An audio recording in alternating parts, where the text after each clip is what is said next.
Hari ni kita ada satu MacBook Air yang ada masalah tak boleh on. And aku tak tahu apa dia buat dengan skrin dia, tapi penuh dengan cap jari. Hanya ada few spot je yang tak ada cap jari. Just untuk pengetahuan korang, MacBook ni bukannya touchscreen. So first kita akan check dulu, and untuk check korang pakai device ni untuk tengok banyak power yang masuk.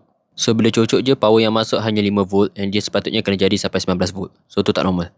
Lepas tu kita buka dia punya casing bawah. Dekat sini boleh nampak board dia bersih and tak sekotor dia punya skrin tadi. Then kita keluarkan dia punya motherboard. So now kita kena cari apa yang rosak yang buatkan MacBook ni jadi tak boleh on. So untuk ni aku cucuk balik device ni. And bila aku buat measurement pakai multimeter, aku perasan komponen ni dah rosak. Ni view daripada mikroskop untuk aku tunjuk kat korang macam mana cara aku replace komponen yang rosak ni. So benda yang rosak ni actually dia punya coil.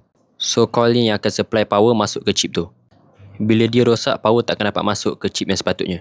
So ni aku dah ganti dengan yang baru. So now aku akan pasang balik and aku akan test. Sebelum pasang balik semua, aku cucuk dulu device ni untuk tengok power tu dah normal.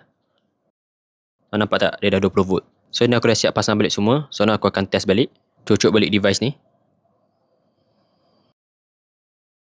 And dekat sini kau boleh nampak power tu dah 19V. And dah boleh on.